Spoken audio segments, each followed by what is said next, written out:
नमस्कार. सुरेखाच फूडमध्ये तुमचे खूप खूप स्वागत आहे.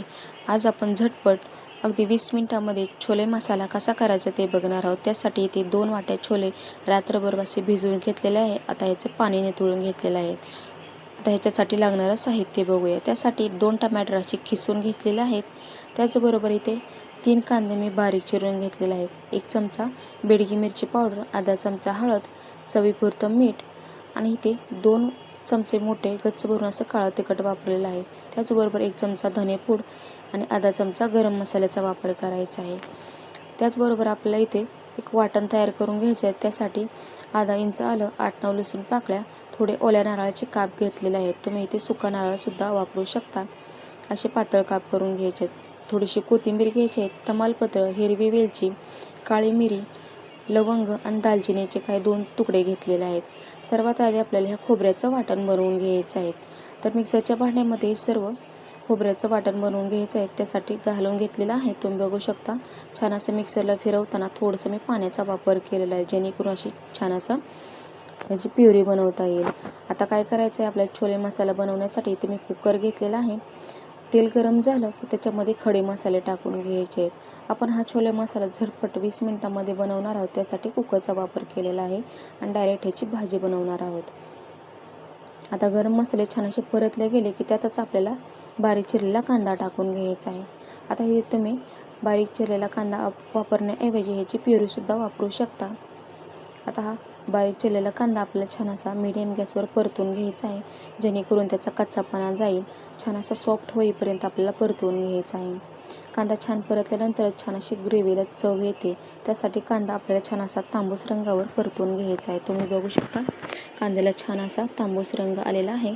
मस्त कांद्याने तेलसुद्धा सोडलेलं आहे. त्याचबरोबर आपल्याला इथे 2 टमॅटोची जी प्युरी बनवून घेतलेली होती ना, ती टाकून घ्यायची आहे.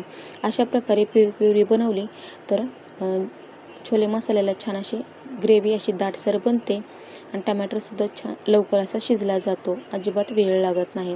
तुम्ही बघू शकता अगदी काही मिनिटातच टमॅटोसुद्धा छान असा शिजला गेलेला आहे. टमॅटोनं असं तेल सोडलेलं आहे. आता इथे आपल्याला जे खोबऱ्याचं वाटण बनवून घेतलेलं होतं ना, ते टाकून घ्यायचं आहे.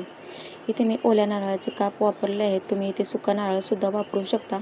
पण काय आहे ना, ओल्या नारळामुळे छान अशी ग्रेव्ही दाटसर बनते आणि खायला छान अशी चविष्ट लागते.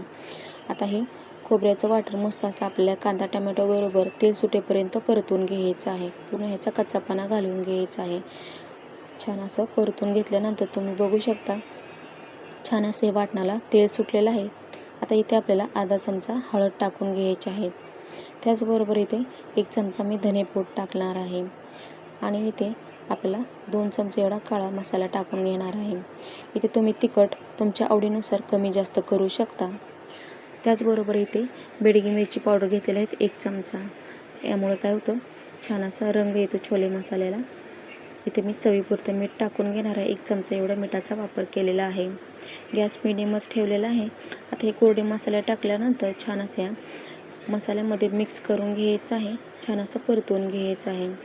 छान असे मसाले आपल्याला परतवून घ्यायचे आहे. त्यासाठी गॅस एकदम मीडियम करायचा आहे, जेणेकरून मसाले तळाशी करपणार नाहीत. आता काय करायचं आहे, मिक्सरच्या भांड्यामध्ये मी थोडंसं पाणी घालून घेणार आहे. हे पाणी ह्याच्यामध्ये टाकून घेणार आहे. त्यामुळे काय होतं, जे कोरडे मसाले आहेत ना, छानसे शिजले जातात. कुठेही त्याचा कच्चापणा राहत नाही. छान असं आपल्याला पाणी टाकल्यानंतर तेल सुटेपर्यंत परतून घ्यायचं आहे. आता मिक्स करून घ्यायचं आहे. गॅस मिडियमच ठेवायचा आहे.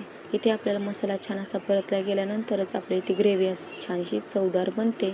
खायलाही तेवढीच टेस्टी लागते. तुम्ही बघू शकता छान अशी दाटसर ग्रेव्ही झालेली आहे. आता मसाला शिजवण्यासाठी आपल्याला ह्याच्यावर झाकण ठेवायचं आहे.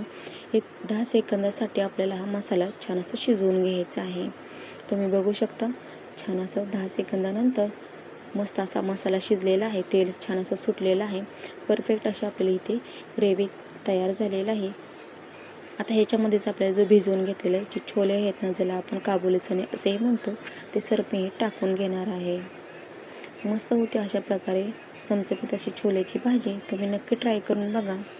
आता हे छोले छान असे मसाल्यामध्ये मिक्स करून घ्यायचे आहे, कोट करून घ्यायचे छान. लगेचच आपल्याला गरम पाणी टाकायचं नाही, सुरुवातीला असं मिक्स करून घ्यायचं आहे.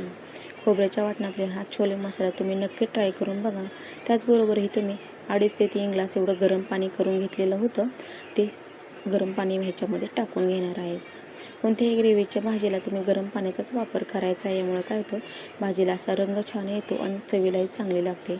इतपत मी हे पाणी टाकून घेतलेलं आहे. जवळपास 2.5 ग्लास एवढं पाणी टाकलेलं आहे. थोडंसं पाणी उरलेलं आहे. आता काय करायचं आहे, आपल्याला ह्याचं झाकण लावून घ्यायचं आहे आणि हे मीडियम गॅसवर, म्हणजे एकदम मीडियम गॅस करायचा आहे. जास्त मोठाही नाही, जास्त बारीकही नाही. मीडियम गॅसवर आपल्याला ह्याच्या 4 शिट्ट्या करून घ्यायच्या आहेत. आता 4 शिट्ट्यानंतर मी कुकरचं झाकण उघडणार आहे. तुम्ही बघू शकता, मस्त इथं आपली तर्रीदार असा छोले मसाला तयार झालेला आहे. परफेक्ट असा दाटसर झालेला आहे. जास्त पातळही नाही आहे, जास्त घट्टही नाही आहे. तुम्हाला जर हा मसाला जास्त घट्ट वाटत असेल तर गरम पाण्याचा वापर करायचा आहे. ते तुम्हाला गरम पाणी टाकून घ्यायचं आहे. थोडा वेळ असं शिजवून घ्यायचं आहे. तुम्ही बघू शकता, मस्त इथे आपला मऊसूद असा आपला छोले शिजलेले आहेत. तुम्ही बघू शकता, छान असे मेण्यासारखे एकदम मऊसूद शिजलेले आहे. 4 शिट्ट्यामध्ये परफेक्ट असे शिजले जातात. आता ह्याच्यातच थोडासा मी गरम मसाला टाकून घेणार आहे आणि त्यावरून थोडीशी कोथिंबीर टाकून घेणार आहे. इथे मी कोणताही छोले मसाला, जो रेडीमेड छोले मसाला मिळतो तो टाकलेला नाही आहे. तुम्हाला आवडत असेल तर तुम्ही टाकू शकता. परंतु अशा खोबऱ्याच्या वाटणामध्ये छोले मसाला बनवलास तर असा बाहेरचा रेडीमेड छोले मसाला तुम्हाला टाकायची गरज नाही. एकदम मस्त अशी चव लागते. तुम्हीसुद्धा नक्की ट्राय करून बघा. छान असा दाटसर बनतो, तेवढाच चविष्टही बनतो. चपातीबरोबर किंवा पुरीबरोबर खायला एकदम परफेक्ट अशी ही भाजी बनते. नक्की ट्राय करून बघा. आता आपण सर्विंग करून घेऊया. त्यासाठी एका प्लेटमध्ये मी भाजी काढून घेतलेली तुम्ही बघू शकता. त्याचबरोबर पुऱ्यासुद्धा ठेवलेल्या आहेत. मस्त पुरीबरोबर हा छोले मसाला छान लागतो. ही रेसिपी तुम्हाला कशी वाटली कमेंटमध्ये नक्कीच सांगा. व्हिडिओ आवडला तर एक लाईकसुद्धा करा आणि चॅनेलवर नवीन असेल तर चॅनेलला सबस्क्राईब करा आणि बेलचे बटनसुद्धा दाबा. धन्यवाद.